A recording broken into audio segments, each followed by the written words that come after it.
मेरी जान को खतरा है सर इस वक्त, मेरी जान को खतरा है सर इस वक्त। पॉलिटिक्स लोग सारे मिले हुए, ये पुलिस वाले गए नहीं, कहने लगे हमारी बाजू बहुत लंबी है, हम यहाँ से मर्जी बंदे को लाएं जी, आपका काम थोड़ी है। सर वो तो सही बात है, चलो हमारा काम नहीं है, लेकिन हम बंदे को पकड़ सकते हैं तो वो क्यों नहीं पकड़ सकते। और लेडीज़ मेरे को आगे से अब धमकी दे रही है कि जो मेरे फादर साहब हैं तो उसको जानती नहीं है और तू उनको नहीं जानती है, और जो मेरे फादर साहब हैं उनकी फ़ोटो लगी है खुद पुलिस स्टेशन में, तो वहाँ पे जाके पूछ लेना, फिर आना तो गाय देने तेरे को देंगे गाय। सर थ्रेड मिलती तभी जाता है। हाँ मैं वहाँ पे गई, सर बोलते इसको अंदर डालो, इसको लाओ यहाँ से, इसको अंदर डालो जी, कौन जमानत करवाता। सही बात है सर, मेरी किसने जमानत करवानी, लेकिन मैं सच पे चलती हूँ, सच बोलती हूँ हमेशा। करैक्टर पे है उंगली आई, एसएचओ साहब कहते हैं वो लड़की तो बड़ी मशहूर लड़की है। जब मैं उधर गई थाने में गई, एसएचओ साहब कहते हैं वो क्या तेरे लिए थाना बना हुआ, तू आज यहाँ पे फिर आ गई और तू इतनी हट्टी कट्टी है, तेरे को भी भला कोई मार सकता है। सत्य कहेंगे, सत्य लिखेंगे, सत्य चलेंगे। मेरा नाम माया है, मैं डिस्ट्रिक्ट उधमपुर, तहसील चनैनी, पंचायत पचौत, विलेज मेरा मंडलोत है।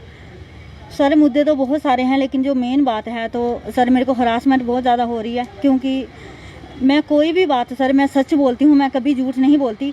लेकिन जो लोग जिन्होंने मेरे अगेंस्ट इलेक्शन लड़ी थी सर, वो पार्टियाँ क्या करती हैं, मेरी कोई भी बात होती है सर उसको दबा देती हैं, क्योंकि मैं जब भी कोई भी बात करती हूँ सर गरीबों के हक़ में करती हूँ, यहाँ तक कि मेरे घर की खुद की दीवारें तक गिर रही हैं सर, लेकिन फिर भी मैं लोगों की हेल्प करती हूँ। लेकिन सर उसमें मेरे करैक्टर पे उंगली आ रही है कि लड़की जो है ये करैक्टर लेस है, ये ठीक नहीं है, इसलिए ये जेंट्स के साथ चलती है, लेडीज़ के साथ चलती है। यहाँ तक कि सर हमारे घर की दीवार गिर रही है, तो गाय वाले कमरे की दीवार गिर रही है सर, साथ में किचन भी जा रहा है, उस साइड बरांडा भी जा रहा है। तो सर हमने गाय अपनी किसी को पालने के लिए दी थी थोड़े दिन के लिए, तो मैंने उनको 3000 रुपया भी दिया था।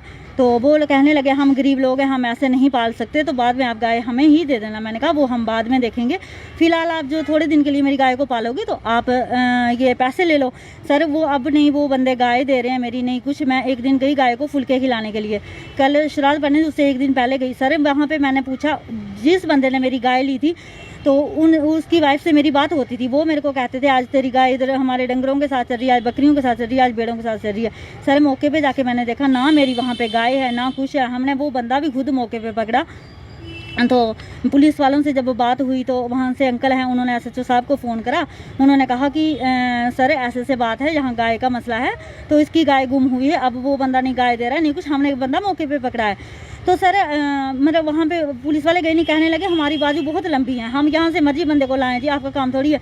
सर वो तो सही बात है, चलो हमारा काम नहीं है, लेकिन हम बंदे को पकड़ सकते हैं तो वो क्यों नहीं पकड़ सकते। और लेडीज़ मेरे को आगे से अब धमकी दे रही है कि जो मेरे फादर साहब हैं तो उसको जानती नहीं है और तू उनको नहीं जानती है, और जो मेरे फादर साहब हैं उनकी फ़ोटो लगी है खुद पुलिस स्टेशन में, तो वहाँ पर जाके पूछ लेना, फिर आना तो गाय देने तेरे को देंगे गाय। सर थ्रेड मिल रहे हैं, और जो पॉलिटिक्स लोग हैं मेरे वहाँ पर सर वो भी इसमें मिले हुए हैं, क्योंकि एसएचओ साहब को उन्होंने हाथ पे उठा के रखा है, पता नहीं क्या भरा है उनके कान में। सर अब जहर खाने से एक बंदा मरता है सर, उनके कान में जहर घोलने से अब कितने सारे लोगों को उन्होंने क्या क्या बोलते हैं, क्या नहीं क्या भरा हुआ है। सर एसएचओ साहब मेरी कुछ नहीं सुनते, यहाँ तक कि एसएचओ साहब मेरे को कहते हैं कि उस लड़की को यहाँ भेजने की कोई ज़रूरत नहीं है, उसको सीधे एसएसपी के पास भेजो, तो यहाँ मेरे थाने में वो नहीं आएगी। सर जब मुझे खुद थाने में जाना नहीं है तो थाना बनाया क्यों है सर? फिर हम एसएसपी साहब के पास ही जाएंगे सारे। और दूसरा नंबर वो एसएसपी साहब के पास जाने का सर तब फ़ायदा होता जब मेरा कोई मसला हल होता, क्योंकि सर पहले हमने एक कोर्ट से पर्चा लगवाया है, मैंने कोर्ट से पर्चा लगवाया, यहाँ तक कि मेरे पे जानलेवा हमला हुआ था सर। तो वो अंदर आके उन लोगों ने मेरे को मारा था, मेरा मेडिकल वगैरह हर एक बात हुई थी, घर के अंदर आके मारा उन लोगों ने, आई विटनेस मतलब मौके के गवाह भी हैं सर। मेरी वो भी बात दबाई गई, इस वक्त मेरी जान को खतरा है, क्योंकि ये लोग मिलके, इनके साथ पुलिस भी मिली हुई है। मैं सभी पुलिस वालों को नहीं कहूँगी, लेकिन जो विजय कुमार एसएचओ खुद के हैं सर वो भी इनके साथ मिले हैं, वो हर बार मेरे को हरास करते हैं। जब मैं वहाँ जाती हूँ मेरे को बोलते हैं, एक दिन मैं वहाँ पे गई तो सर शौक से तो कोई नहीं जाता, किसी को परेशानी होती है तभी जाता है। हाँ मैं वहाँ पे गई, सर बोलते हैं इसको अंदर डालो, इसको लाओ यहाँ से, इसको अंदर डालो जी, कौन जमानत करवाता। सही बात है सर, मेरी किसने जमानत करवानी, लेकिन मैं सच पे चलती हूँ, सच बोलती हूँ हमेशा। तो सर मैं ये मतलब वो कोर्ट से भी बड़े हैं, जो एसएचओ साहब हैं वो हमारे कोर्ट से भी बड़े हैं, क्योंकि वो जज साहब को नहीं मानते हैं। जज साहब को अगर वो मानते होते तो एसएसपी साहब तो उनसे छोटे हैं ना, तो जज साहब को वो नहीं मानते, क्योंकि मेरी एप्लीकेशन दबाई गई, कोर्ट से मैंने पर्चा लगवाया, सारा कुछ करा, लेकिन सर उन्होंने मेरी कोई भी बात नहीं सुनी। यहाँ तक कि मेरी जो भी बात है उसको दबा दिया जाता है, दबा देते हैं। और दूसरे अदर पार्टी की सर वो जो ना उनके पास विटनेस है ना कुछ है, ना मैंने जो काम किया ही नहीं है, कुछ उनको बोला ही नहीं, फिर भी सर मेरे पे पर्चे लगते हैं। वो इसलिए लगते हैं कि कल को मैं इलेक्शन में खड़ी हो जाऊँ ना हो जाऊँ, या कुछ मेरा करैक्टर ख़राब हो जाएगा। जब करैक्टर सर किसी पे पर्चा लग गया, वो बंदा तो कहीं इलेक्शन में खड़ा तो नहीं हो सकता, लेकिन मुझे नहीं होना है खड़े, मुझे खड़े नहीं होना है, लेकिन सच की आवाज़ उठानी है, वो हमेशा उठाती रहूँगी। मैं झूठ नहीं बोलती, वेरीफाई कर लो। अगर मेरे पे करैक्टर पे उंगली आई, SHO साहब कहते हैं वो लड़की तो बड़ी मशहूर लड़की है। जब मैं उधर गई, थाने में गई, SHO साहब कहते हैं वो क्या तेरे लिए थाना बना हुआ, तू आज यहाँ पे फिर आ गई और तू इतनी हट्टी कट्टी है, तेरे को भी भला कोई मार सकता है। सर मैं फ़ोटो दूंगी, वो जो मेरे को ब्लड निकला है जितना, और उन बंदों ने मेरे को मारा था, मैं वो भी दूंगी। वो भी घर के अंदर आके मारा था सर, बाहर की बात नहीं है। और सर मेरे साथ इतनी ज़्यादती हुई थी, अब मैं ये नहीं बता सकती। वो लड़के थे, एक लड़कों ने आके जैसे कुश्ती करते, कहाँ हाथ लगे, क्या क्या करा, वो सारा कुछ सर मेरे पास प्रूफ है और विटनेस है वहाँ पे। मैं नहीं बोलूँगी, वो मेरे विटनेस बोलेंगे। सर वो नहीं, किसी ने नहीं माना, ऐसे मेरे पे झूठे पर्चे दर्ज कर रहे हैं। SHO साहब किसी की नहीं सुनते। तो मैं ये बोलती हूँ मेरी गाय दोबारा मिलनी चाहिए, उस बंदे पे कार्रवाई होनी चाहिए। नहीं तो सर अब वो जो भी है सर, पर मेरी गाय जो है मुझे वापस मिलनी चाहिए। हाँ, हमने खुद बंदे को पकड़ा। जब हम पकड़ सकते हैं सर, वहाँ के जो मेन बंदा है वो भी हमारे साथ गया था, अंकल सियाने इतने बुजुर्ग बंदे वहाँ गए थे, वो पकड़ सकते हैं, तो पुलिस क्यों नहीं पकड़ रही है?